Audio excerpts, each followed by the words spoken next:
lo que se mortifica, es el sentimiento de la vida en Shid, ¿sí? Es decir, la negativización cae sobre el sentimiento de la vida, pero no queda negativizado el ejercicio del goce fálico, el ejercicio masturbatorio. Me interesa que entendamos que la masturbación eh, puede ser un modo de tramitar excesos, ¿sí? Porque uno piensa, eh, us usualmente cuando uno habla de esto, aprovecho porque acá hay bastantes mujeres, capaz se puede hablar más cómodamente de esto. Entre los hombres, cuando se habla de masturbación, usualmente es una especie de crimen compartido, ¿no? Entonces es un supuesto que todo el mundo entiende que es masturbación. Entonces es bastante difícil hablar de la masturbación porque rápidamente aparece el componente sexual de la masturbación y se nos pierde quizá el componente de tramitación de un exceso, ¿sí? No necesariamente la gente que se masturba, todo el mundo se masturba por lo mismo, ¿no? O todo el mundo está fantaseando con algo, o lo que sea, o obtiene un gusto placentero. Eh, Hay una escena en Expreso de Medianoche, ya que estábamos eh,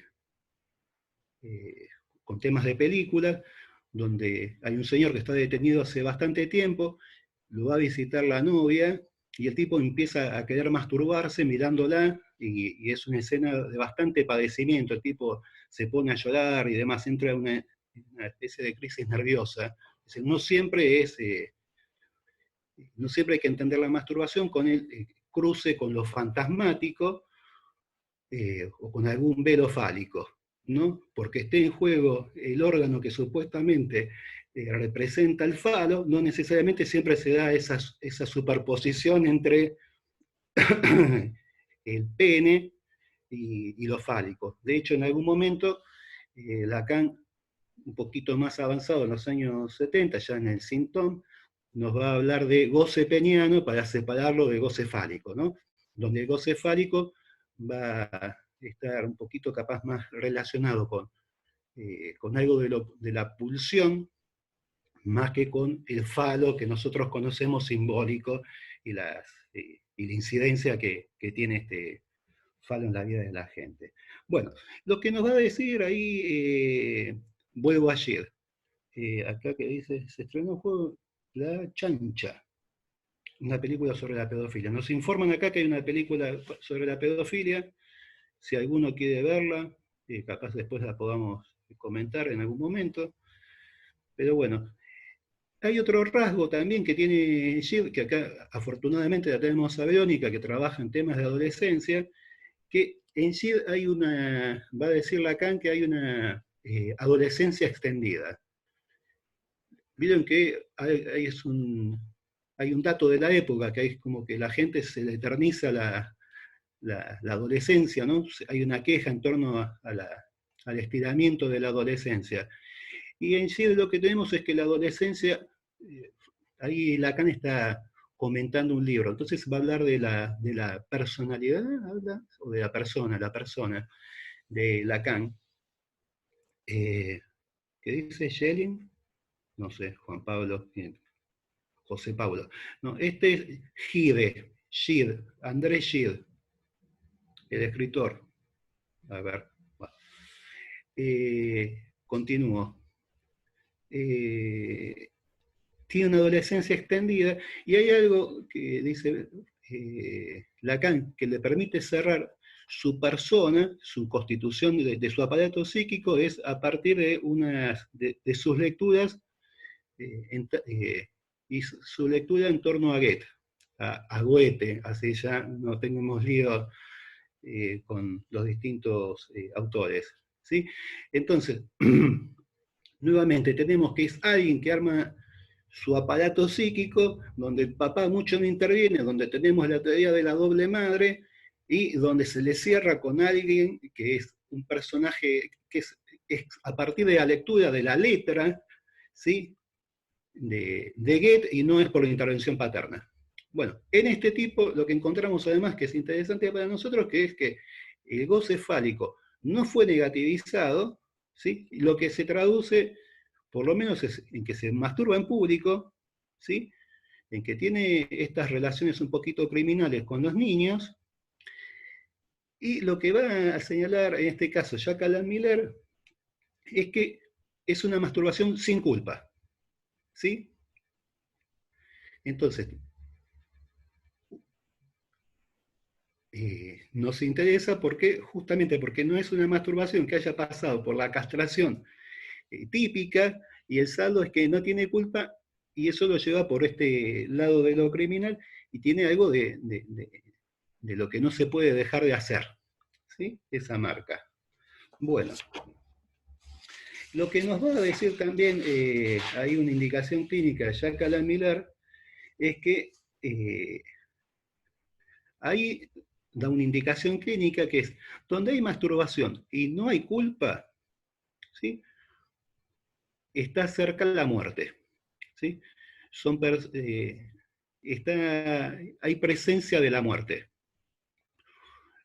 Antes les hablaba del goce fálico, y el goce fálico es, en Lacan, es resultado del cruce entre la consistencia, digámoslo así, entre el nudo de lo simbólico y el nudo de lo real. Y lo simbólico en Lacan, en el seminario, por lo menos en el seminario 22, está del lado de la muerte. Y la Lange, el funcionamiento ahí de lo que sería el viejo simbólico, el nuevo simbólico está más del lado de la muerte que de la vivificación. De hecho, dentro del circulito, si uno se fija el esquema de la tercera, en el esquema, en el nudo, dentro del nudo de lo simbólico está la muerte, ¿sí? Entonces, por ese lado se introduce algo de la pulsión de muerte, y hay algo que no fue negativizado. Bueno, entonces, si no hay culpa, lo que tenemos es que hay muerte cercana. Una acotación, una Sí. cosita que digo respecto de Gide, que Sí. creo Dale, que Verónica, sí. de joven tuvo una anorexia bastante importante, y de hecho hay un escrito donde él comenta que era tal la satisfacción del no comer, Sí. que veía como un hecho de felicidad el llegar a la muerte de esa manera. Ajá. Bueno, Esto que decís de la cuestión de la pulsión de muerte, ¿no? Que hay como otras manifestaciones en este y está muy personaje. bien, sí, sí, sí, y está muy bien, y le agradezco, porque refuerza lo que vengo diciendo, y viene bien la ayuda, amiga. Pero está bien, porque ahí aparece este empuje mortífero que habita este señor. Bien. A ver, ¿por dónde íbamos? Por allí.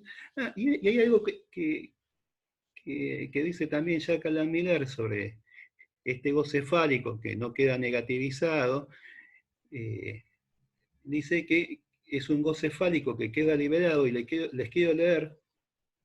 Dice, queda fuera de todo lazo social y fuera de todo lazo sexual, de todo lazo con el otro, ¿sí? Entonces nos dice que queda fuera del lazo social, fuera del lazo sexual y fuera del lazo con el otro.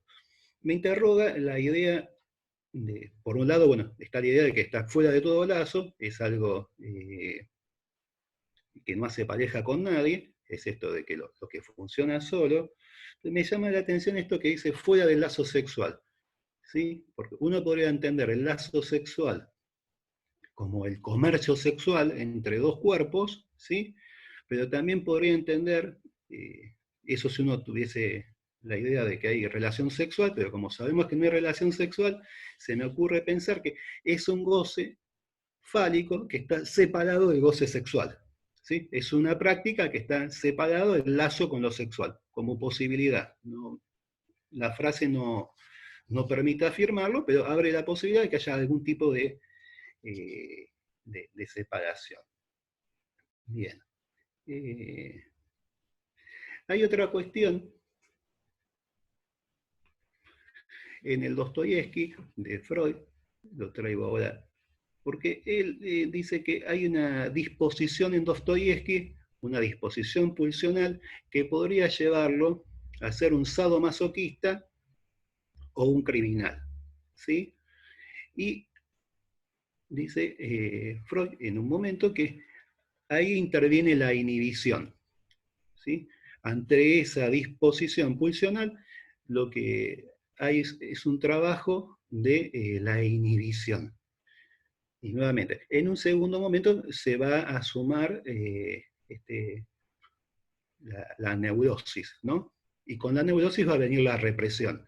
Pero lo que tenemos es un primer momento donde hay un tratamiento a la disposición pulsional dada por una inhibición, ¿sí? Y tenemos dos posibles salidas que nos da Freud, que es la de criminal o la de sadomasoquista. Ahí, en el texto de Gide no está mencionado la idea de perversión, se lo piensa Gide como perverso, digo esto por el sadomasoquismo.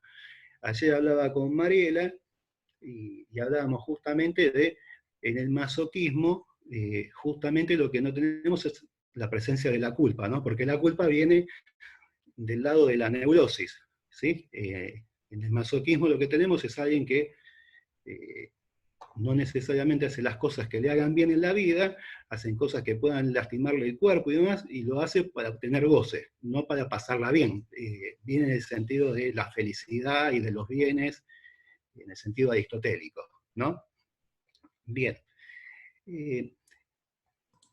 Con estas dos posibles salidas, tanto del sadomasoquismo o de la perversión y de lo criminal, ya que les contaba de un posible perverso, me interesaba tomar nuevamente la vertiente esta de lo criminal. Discúlpenme, me voy a salir un poquito de pantalla porque tengo que buscar una cosa. Ahí está. Ahí está, y volví a la pantalla. ¿Qué tal tanto tiempo? Hay una serie de artículos que escribió Jack Alan Miller en torno a lo criminal, a gente que tuvo problemas con la justicia y demás, y eso lo fue publicando. Ustedes saben que Jack Alan Miller en algún momento declaró su gusto y su deseo infantil de haber sido periodista. Y hay varios artículos de Jack Alan Miller escritos en una revista que se llama Le Point, ¿no? Y donde hace uso de este oficio de él de periodista. Entonces habla de temas de la actualidad. Bueno, entre esas notas, por el año 2011, había un señor que se llama, lo tengo ya, S.D. Kahn, pero quiero decir el nombre de este señor, se llama Dominique Strauss-Kahn.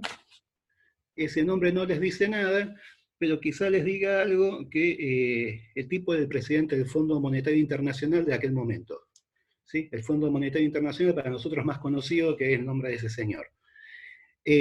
Bueno, este señor siendo presidente del Fondo Monetario Internacional se encuentra en una situación un poco confusa en donde es denunciado, él llega a un hotel, aparentemente convoca a una camarera del lugar, a una señora que trabaja ahí en la limpieza del lugar, la golpea, intenta violarla y la fuerza que le practique sexo oral, ¿no? Esa es la denuncia. Finalmente este señor no queda detenido, dice que la situación de sexo oral sí estuvo presente, pero fue consentido, bueno, no importa. La cuestión es que en la denuncia lo deja un poquito del lado de lo criminal. Esta circunstancia es ocasión para que lo convoquen a Jack Alan Miller para que realice un escrito y los compartimos los otros días, se llama DSK, que son las iniciales de Dominique Strauss-Kahn, entre Eros y Tánatos. Yo no sé si lo pudieron leer. Ahí Miller nos va a plantear una distinción que es, tengan en cuenta que está hablando para un público en general, no es un público, que no son analistas solamente, es para los que escribe, y toma una referencia que es clásica en nuestra cultura, que es la referencia al lapsus, ¿no? Todo el mundo más o menos tiene idea de lo que es un lapsus, y entonces él empieza a explicar a partir del lapsus algo que nos va a interesar bastante, que se va a llamar raptus. ¿Sí? Capaz les lea un poquito más de lo que converse. Él va a poner el lapsus del lado de la verdad. Uno podría pensar que va a poner el lapsus más del lado del inconsciente, de una formación del inconsciente, y al raptus lo va a poner más del lado de lo real. ¿Sí? Entonces, habla de hablando del lapsus, lo que dice es que lo que hace presente el lapsus es que el sujeto, el que habla, no es dueño del lenguaje que utiliza. ¿Sí? Y va a hablar de dos corrientes significantes. Uno podría pensar una línea que es la intención de decir, estoy queriendo decir algo, y que de repente la otra línea significante irrumpe y aparece una palabra que no debería haber aparecido, ¿no? Eso causa una cierta sorpresa, a veces alguna gracia, alguna risa entre los que los escuchan. Cuando empezó el tema este de la pandemia, del aislamiento, hay un periodista de Canal 11, no quiero dar el nombre para no complicarlo, que queriendo decir pasajero, equivocó y se refirió a la masturbación y estuvo circulando por las redes. Dice que en esto hay que ser pajero, dice, en esto del aislamiento. No sé si se acuerdan, lo tienen presente, se viralizó. Bueno, ese es el ejemplo del lapsus. Que tiene esto, el sujeto se desconcierta porque aparece esta idea de que él no es amo del lenguaje, algo irrumpe. Bien. Y acá que dice, y bueno, ahí lo mandó en cana a Verónica Lopardo. Lo mandó, yo no voy a leer el nombre porque, pero qué barbaridad, qué alma, bueno, que estábamos con el raptus. El raptus nos va a hablar, ¿se acuerdan que teníamos las dos cadenas significantes estas? Lo que va a decir es que esta segunda cadena significante es una cadena parasitaria a la primera, ¿no? La que emerge y la que manda pajero en vez de decir pasajero. Esa, podemos pensar que no afecte directamente a la intención de decir, sino que afecta, vamos a hacer así, al cuerpo. ¿Sí? No pasa en el orden del pensamiento, sino que choca en el cuerpo. Y aparece en el cuerpo como una exigencia, como un imperativo, como una exigencia a realizar algo. ¿Sí? A ver. Dice que recae sobre el cuerpo y lo pone al cuerpo a trabajar. ¿Sí? No pasa por el pensamiento. Y el sujeto del raptus, sujeto en el sentido de que está sometido al raptus, tiene la necesidad de obedecer un mandato mudo, irrecusable, que no puede ser rechazado, una exigencia absoluta de satisfacción inmediata. Un imperativo de goce que impone su ley, que no admite deliberación, es decir, no admite pensamiento, está bien, está mal, qué consecuencia va a tener esto, ¿sí? No admite deliberación, dice, el pasaje al acto se desencadena. Y en relación al lapsus, que tenía esta vertiente simpática, lo que nos dice es, en ese momento, cuando irrumpe el raptus, ¿sí? La risa se congela, no hay de qué reírse. ¿Sí? Bueno, y acá viene algo que me resulta interesante porque todo esto que les cuento no era para hablar mal de Barili, sino veníamos hablando de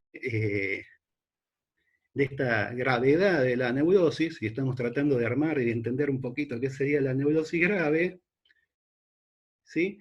Y lo que teníamos es el elemento de hay algo de componente de lo onanista o del goce fálico que aparentemente entra bastante en conflicto con la neurosis, o no queda del todo tomado por la neurosis, o no queda para nada tomado por la neurosis y empuja, y eso se reemplaza después por alguna práctica que va al lugar de ese onanismo, ¿no? De ese empuje de goce fálico. para decirlo de alguna forma. Bueno, y acá Milano nos habla de algo que es el motivo por el cual la reunión de hoy le pusimos arquitecturas de las neurosis. Dice, nos va a hablar de la arquitectura de una neurosis buena y bella, ¿sí? Y lo va a poner en contrapartida con lo que sería otro tipo de neurosis, ¿sí? Donde no está este armado de la neurosis buena y bella, que ahora vamos a describir cuál sería la buena y bella. Va a decir que las cárceles están llenas de estos sujetos desgraciados, donde hay una exigencia de la pulsión que no fue taponada, ¿sí? Hay una exigencia pulsional que no fue taponada, no fue temperada, no fue frenada, racionada, canalizada a través de los desplazamientos y las metonimias. Dice, todo ese sistema de esclusas y diques que constituye la arquitectura de una bella y buena neurosis, ¿sí? Entonces, la neurosis lo que provee con su arquitectura cuando es bella y buena es todo un armado que permite procesar la exigencia de la pulsión por diversos mecanismos. Estos esclusas, metonimia, metáfora y demás. Entonces, no sé si tienen presente el texto de Freud sobre el chiste. Ustedes vieron que es todo un proceso del significante, por lo menos para Lacan, el obtener un chiste, el Witz. Freud habla de un chiste que es el chiste tendencioso, en donde fracasa en demasía el mecanismo de formación de chistes. Y son los chistes procaces, ¿sí? Donde no hay elaboración significante. Y Freud va a hablar que hay algo ahí de la pulsión que se mete y aparece directamente. Y llamativamente, Freud ahí lo que va, es una de las pocas menciones que Freud tiene sobre alcoholismo, ahí hay una mención sobre alcoholismo, dice que cuando la gente empieza a beber, los chistes se vuelven procaces, ¿no? Que los borrachos usualmente se ríen más fácil, ¿no? No hay que ser muy elaborado, y si uno se pone elaborado, no hace reír, ¿no? Es mejor hablar de traerlo a Emilio Dizzi a una reunión que a Borges, en ese caso, para hacer reír, ¿sí? Bueno, no quiero hablar mal de Emilio Dizzi, bueno, lo tomo de ejemplo. Y lo que va a decir ahí Freud, que lo que produce el alcohol es que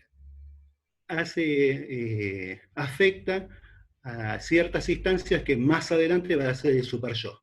¿Sí? Hay algo de, ¿qué dice? Emilio dice de la edad. Es que yo lo veo por volver, me lo recomendaron. Ustedes ven años y años y yo veo volver porque tengo ese rasgo. Bueno, ¿qué les estaba diciendo? Donde hay algo del armado, ahí dice que lo que afecta, no dice que es el super yo, pero uno podría leer que es lo que después es la instancia de observación y demás del yo, lo que después va a hacer el super yo. Pero lo que tenemos es que afecta algo del armado de la neurosis, el consumo ahí del alcohol.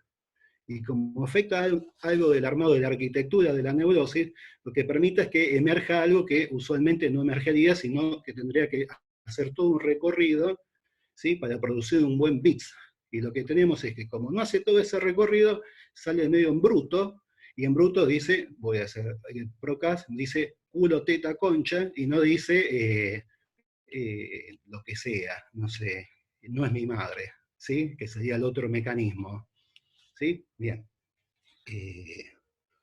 Bueno. Raúl, yo puedo, vos, si querés... Me queda un minutito, 2 minutos y ya está, ¿sí? Y ya en paso, hay exhibicionismo en ese organismo en público. Sí, habría que ver si es exhibicionismo o no, porque exhibicionismo sería para el que lo ve, hay que ver para el tipo que lo realiza qué sería ese organismo, que se masturba en público. Quizá, si sería una perversión, quizás estaría buscando un efecto en el otro, y quizás en el caso de Gilles, no. ¿Sí? Capaz es una masturbación, vos estás tramitando algo, simplemente. Bueno, Y lo que, en esto del raptus, lo que dice Miller es que en estos sujetos, ¿sí?, donde está este armado, donde no se armó una bella y buena neurosis, dice la tensión libidinal del síntoma se encuentra en ellos como desnuda, ¿sí? Aparece algo sin vestimenta, sin el armado de la neurosis. Y acá viene algo que me interesaba, y los dejo con esto. Vuelve a hablar ahí, está hablando de tensión libidinal y pone énfasis en la pulsión, y dice, bueno, que a la pulsión se la considera primitiva porque no va al corriente con los tiempos que corren, ¿no? Hay algo de la pulsión que queda algo del lado de lo viejo, y hay algo de nuestros tiempos que tiene que ver con la razón. Nosotros somos hijos de la Ilustración, somos gente racional, y la pulsión no se lleva bien con la razón, ¿no? No el diario, sino la razón del iluminismo y demás. Esta no entiende de razón, no se contiene, no negocia con nadie, se da el pasaje al acto cuando la pulsión toma el sujeto hasta hacer de él un poseso, un títere frenético. Bueno, y nos va a hablar de repentinas y periódicas erupciones libidinales, repentinas erupciones de libido, ¿sí?, que quedan al desnudo, y que él las relaciona con esta noción de raptus. Les traía esto porque me permitía pensar esta circulación otra,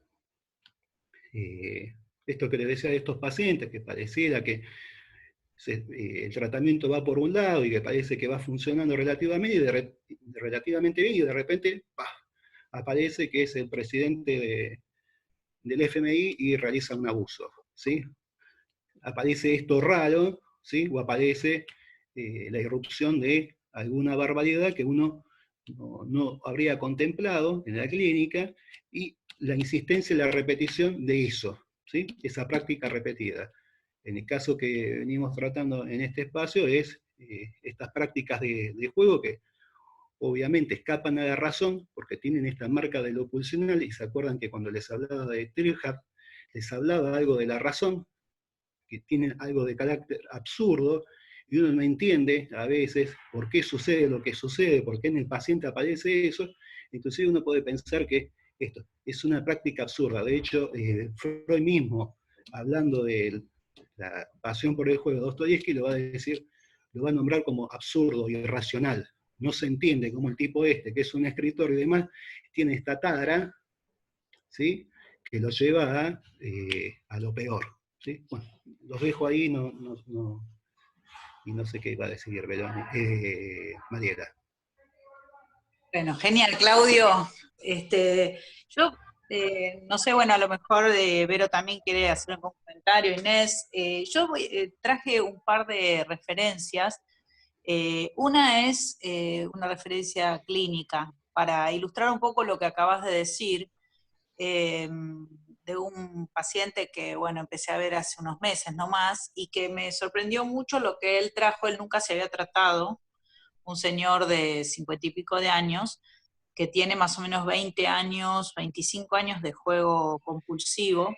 Perdón, ¿convendría dejar de grabar esto? Así no queda en el... No, porque no hace falta, porque no voy a mencionar demasiados datos sobre él. Bueno. Lo único que quiero mencionar es esto que aparece en una primera entrevista, que él lo describe de esta manera. Él dice, no soy suicida, empieza diciéndome. Yo no veo, no registro y minimizo el proceso en el que se me va dando, lo dice así, y que no puedo frenar. Él habla de desenfreno.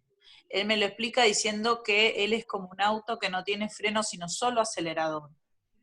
Y que él dice, yo voy viviendo un proceso normal o bueno, dice él, bueno, de trabajo, de crecimiento en el trabajo, de ganancia incluso, en los lazos, en la confianza de los otros. Es un señor sumamente agradable, un tipo que se hace querer realmente. Es una persona que no provoca ningún rechazo, todo lo contrario, y que él dice que empieza a meterse en túneles, ¿sí? Y empieza a destruir lo que consiguió. Ajá. Dice que cuando juega no disfruta, que nunca disfruta, que él en realidad va como un autómata. Se describe como alguien que va a jugar de una manera automática y desenfrenada, que no va a darse un gusto, sino que lo padece, y que vive un estrés infinito y no se relaja, ¿sí? Se siente como un robot, lo dice así. Pero que él no entiende ni por qué se le activa eso, él habla mucho de activar, como al estilo de una bomba, ¿no? Tiene la expectativa de, ahora que empezó a verme a mí, poder lograr desactivar, habla así. O sea, fíjense la palabra que usa, es un tipo que jamás estuvo en tratamiento, o sea, que no tiene ninguna relación con el discurso nuestro. Esto me llamó la atención que use esa palabra, activar, desactivar, porque tiene que ver con la actividad pulsional, para mí, ¿no? Está relacionado con eso. Y él lo va explicando como una cosa que no puede frenar y que no entiende con qué tiene que ver, ¿no? Dice, es como si tuviera un plan macabro. Es un trabajo de destrucción que no me da ni culpa ni vergüenza. Él dice que la culpa es algo que él siente después, ¿no? Cuando ve los desastres que provocó, pero que no es, o sea, acá en esto me quiero detener un poquito porque la cuestión de la culpa está como completamente separado de la responsabilidad. En el caso de este señor y en otros que he escuchado también, hay una culpa intensa, en algunos casos no está la culpa, pero en este caso, por ejemplo, está posteriormente, pero que no lleva a tomar ninguna, digamos, posición subjetiva que se pueda hablar de responsable, digamos, de responsable en torno de su acto. Bueno, y con respecto a, digo, es una referencia porque es muy impresionante lo claro que él lo vive y cómo lo siente como algo que de verdad lo padece, ¿sí? O sea, que él después se lamenta todo lo Está muy que él... bien, porque ahí donde el tipo habla también estas imágenes de robot, se llevan bien con esta imagen de poseso, de poseído. No leí algo que había escrito, porque cuando contaba esto de los pacientes, tiene algo esto de lo ominoso, ¿no? De algo que viene de otro lado, que el sujeto a veces desconoce y no puede hacer nada contra eso, ¿sí? Es comandado por eso. Pero bueno, Exactamente. Bueno, y les comentaba antes que... Está a punto de cortar la sesión, volvemos con el mismo link. ¿Parece? Dale. Bueno, nos vamos ahora. ¿Vamos ahora? Bueno, dale, Sí. nos vamos y volvemos. Porque somos Dale. libres. Dale. Que lo demás no importa nada.